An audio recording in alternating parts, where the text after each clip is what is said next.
ರಾಜ್ಯ ಸರ್ಕಾರದ ಒಳ ಮೀಸಲಾತಿ ಹಂಚಿಕೆ ಮತ್ತೆ ಸಂಘರ್ಷಕ್ಕೆ ಈಡು ಮಾಡಿದೆ. ಜನಸಂಖ್ಯೆಗೆ ಅನುಗುಣವಾಗಿ ನಮಗೆ ಪಾಲು ಸಿಕ್ಕಿಲ್ಲ ಅಂತ ಆರೋಪಿಸಿ ಭೋವಿ, ಲಂಬಾಣಿ, ಕೊರಚ, ಕೊರಮ ಸೇರಿದಂತೆ ಇತರೆ ಗುಂಪಿನ ಸಮುದಾಯಗಳು ಸಿಡಿದೆದ್ದಿವೆ. ಈ ಸಂಬಂಧ ಬೆಂಗಳೂರಿನ ಗಾಂಧಿ ಭವನದಲ್ಲಿ ಮಹತ್ವದ ಸಭೆ ನಡೆಸಲಾಯಿತು. ಸರ್ಕಾರ ಎಡಗೈ ಸಮುದಾಯಕ್ಕೆ ,5.25, ಬಲಗೈ ಸಮುದಾಯಕ್ಕೆ ,5.25 ಮೀಸಲಾತಿ ನೀಡಿದೆ. ಒಟ್ಟು 63 ಜಾತಿಗಳಲ್ಲಿ 59ಕ್ಕೂ ಹೆಚ್ಚು ಸೂಕ್ಷ್ಮ ಮತ್ತು ಅತಿ ಸೂಕ್ಷ್ಮ ಜಾತಿಗಳನ್ನು ಒಳಗೊಂಡಿರುವ ಇತರೆ ಸಮುದಾಯಕ್ಕೆ ಕೇವಲ ,4.5 ಹಂಚಿಕೆ ಮಾಡಿರುವುದು ಅನ್ಯಾಯ ಅಂತ ಆಕ್ರೋಶವನ್ನು ವ್ಯಕ್ತಪಡಿಸಲಾಗಿದೆ. ಮುಂದಿನ ದಿನಗಳಲ್ಲಿ ಜನಸಂಖ್ಯೆಗೆ ಅನುಗುಣವಾಗಿ ಹೆಚ್ಚಿನ ಪಾಲನ್ನು ಪಡೆಯುವುದಕ್ಕೆ ಕಾನೂನಾತ್ಮಕ ಹಾಗೂ ಸಂಘಟಿತ ಹೋರಾಟ ನಡೆಸುವ ಕುರಿತು ಚರ್ಚೆ ಮಾಡಲಾಯಿತು. ಸಭೆಯಲ್ಲಿ ಚಿತ್ರದುರ್ಗದ ಭೋವಿ ಗುರುಪೀಠದ ಶ್ರೀ ಇಮ್ಮಡಿ ಸಿದ್ದರಾಮೇಶ್ವರ ಸ್ವಾಮೀಜಿ, ಬಂಜಾರ ಗುರುಪೀಠದ ಸರ್ದಾರ್ ಸೇವಲಾಲ್ ಸ್ವಾಮೀಜಿ ಮತ್ತು ಈ ವೇಳೆ ವಕೀಲರಾದ ಅನಂತನಾಯಕ್, ಆದರ್ಶ್ ಯಲ್ಲಪ್ಪ ಸೇರಿದಂತೆ ಹಲವು ಗಣ್ಯರು ಭಾಗವಹಿಸಿ ಸರ್ಕಾರದ ವಿರುದ್ಧ ಅಸಮಾಧಾನ ವ್ಯಕ್ತಪಡಿಸಿದ್ದಾರೆ.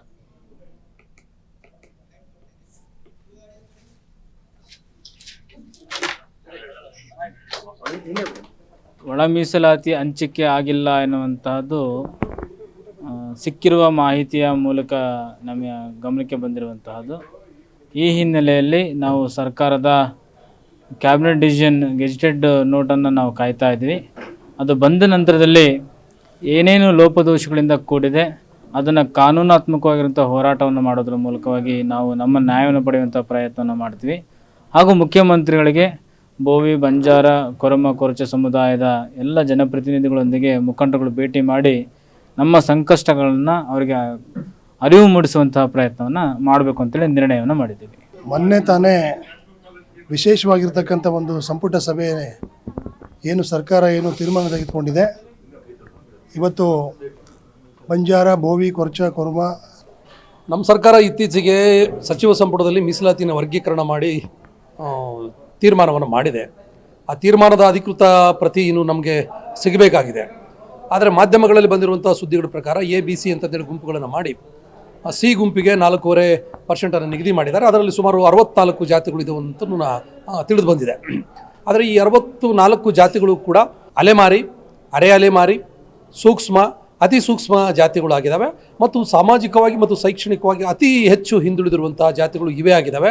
ಮೊನ್ನೆ ನ್ಯಾಯಮೂರ್ತಿ ನಾಗಮೋಹನ್ ದಾಸ್ರವರ ಆಯೋಗದ ವರದಿಯ ಅಂಕಿಅಂಶಗಳನ್ನು ಆಧರಿಸಿ ಹೇಳೋದಾದರೆ ಈ ಮೂರನೇ ಗುಂಪು ಈ ಒಟ್ಟಾರೆ ಪರಿಶಿಷ್ಟರಲ್ಲಿ ಅತಿ ಹಿಂದುಳಿದಿರುವಂಥ ಗುಂಪಾಗಿರೋದ್ರಿಂದ ಈ ಗುಂಪಿಗೆ 4.5% ನಿಗದಿ ಮಾಡಿದ್ದಾರೆ. ಇದು ಮರುಪರಿಶೀಲನೆಗೊಳಪಡಬೇಕು.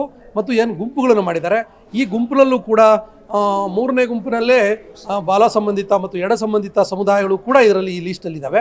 ಹಾಗಾಗಿ ಹೋಮೋಜಿನಿಯಸ್ ಕಮ್ಯುನಿಟಿಗಳನ್ನು ಒಂದು ಕಡೆ ಮಾಡಬೇಕನ್ನುವಂತಹ ಒಂದು ಸರ್ಕಾರದ ಒತ್ತಾಸೆ ಏನಿದೆ, ಆ ಒತ್ತಾಸೆಯ ಭಾಗವಾಗಿ ಈ ಗುಂಪುಗಳನ್ನು ಪರಿಗಣಿಸಬೇಕು.